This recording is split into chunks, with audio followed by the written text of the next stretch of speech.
Hello, my dear students. As you all are aware that we are studying labor law first paper for BA LLB program, and we are discussing about the Industrial Employment Standing Orders Act 1946, the important provisions given under this act. In today's lecture, we'll talk about the date of operation of standing orders, and we'll also talk about the register of standing orders, date of operation of standing orders related provisions given under section 7 of the Industrial Employment Standing Orders Act 1946, and provisions related to the register of standing orders is given under section 8 of the Industrial Employment Standing Orders Act 1946. This is video lecture number 15. And now we talk about the provision related to the date of operation of standing orders given under section 7. Date of operation of standing orders shall, unless an appeal is preferred under section 6, come into operation on the expiry of 30 days from the date on which authenticated copies thereof are sent under subsection 3 of section 5, or wherein appeal as aforesaid is preferred on the expiry of 7 days from the date on which copies of the order of the appellate authority are sent under subsection 2 of subsection 2 of section 6. So my dear students, when we talk about the date of operation of standing orders, the standing orders will be operative in case there is no appeal against the order of the certifying officer and the standing orders are certified. Then these standing orders will come into operation on the expiry of 30 days.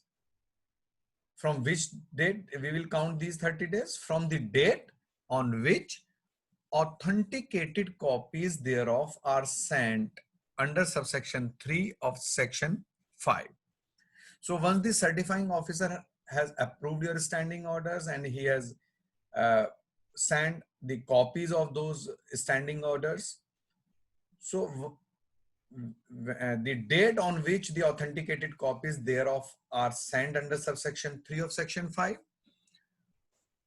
the moment the 30 days expires, the standing orders will be operative. So this is the case when there is no appeal against the standing orders.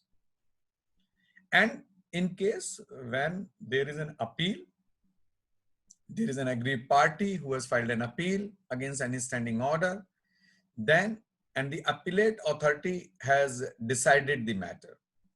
Then on the expiry of 7 days from the date on which copies of the order of the appellate authority are sent under subsection 2 of section 6.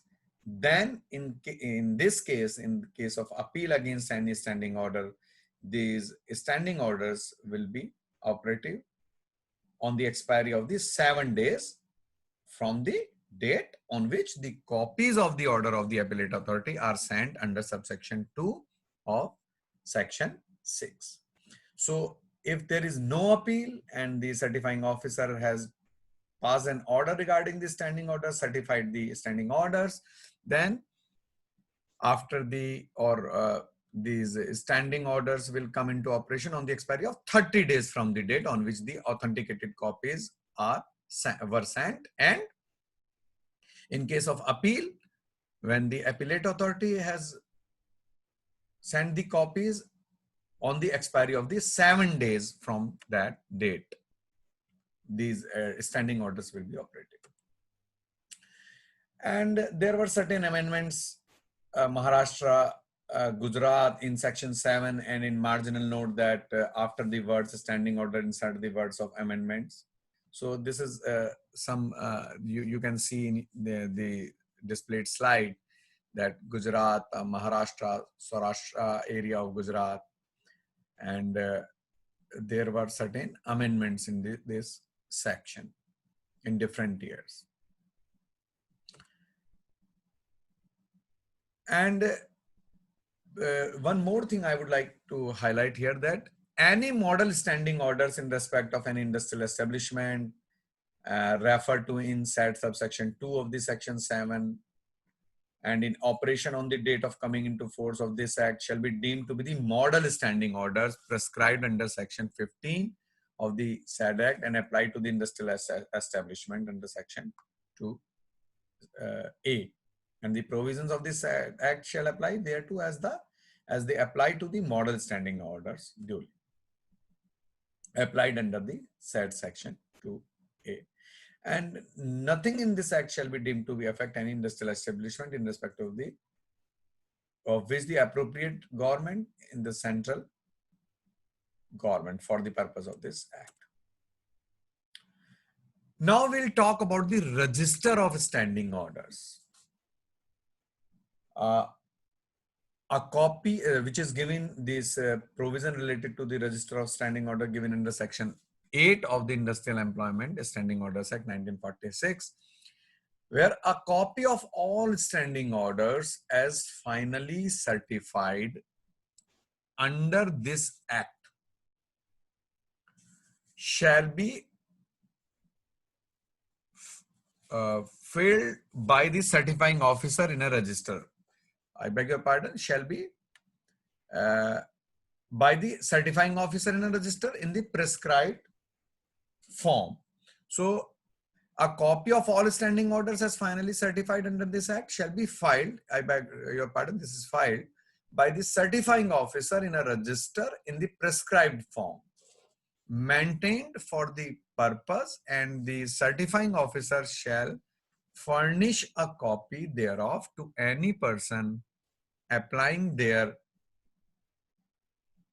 for on payment of prescribed fee. So a copy of the standing orders as finally certified under this act shall be filed by the certifying officer in a register in the prescribed form, maintained for that purpose. So in that register, everything would be maintained, and the certifying officer shall furnish a copy thereof to any person applying therefore on payment of the prescribed fee.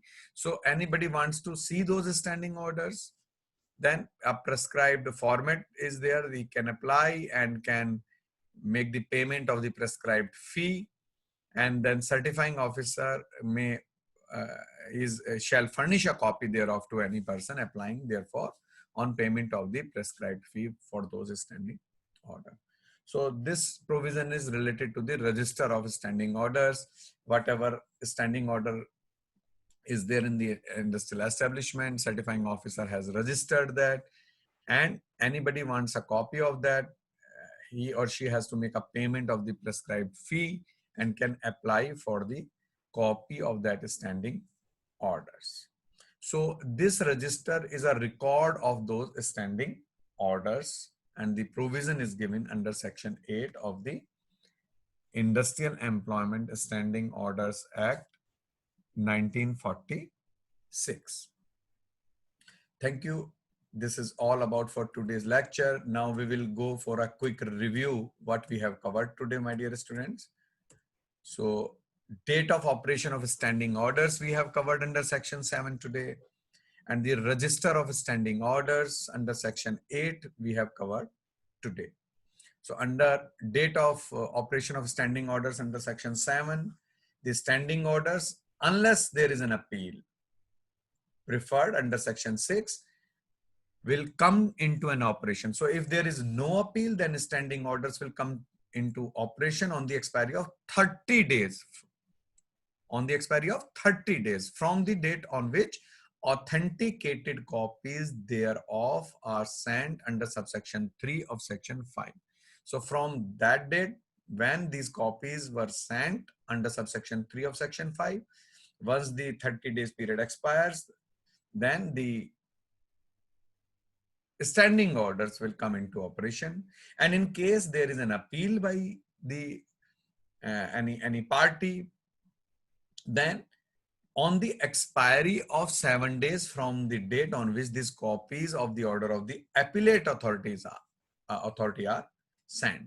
So in case of appeal, once the appellate authority have forwarded those copies of that order, then on the expiry of the 7 days, these standing orders will come into operation. And then we have covered about the register of standing orders, my dear students.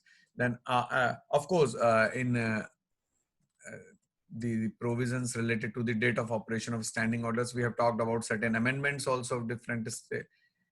For Gujarat especially, there were certain amendments. And so far the register of standing orders is concerned, section given under section 8, a copy of all standing orders as finally certified under this act shall be filed by the certifying officer in a register in the prescribed form. So the certifying officer would be maintaining that register and would be keeping all these standing orders there. And in case anybody wants a copy of those standing orders, may apply on payment of the prescribed fee. The certifying officer shall furnish a copy thereof to any person who is applying for the standing orders copy. So in that way, the certifying officer has to maintain that register of standing orders under section 8. So my dear students, these two topics we have covered today: date of operation of standing orders under section 7 and the register of standing orders section 8. So these two are very small topics, and I believe these PPTs will help you. But again, I advise you that whenever you are studying or you are going through any PPT, please consult the BEAR Act also. Might be there is some thing which you are not clear. You can refer the BEAR Act and then you can just understand well.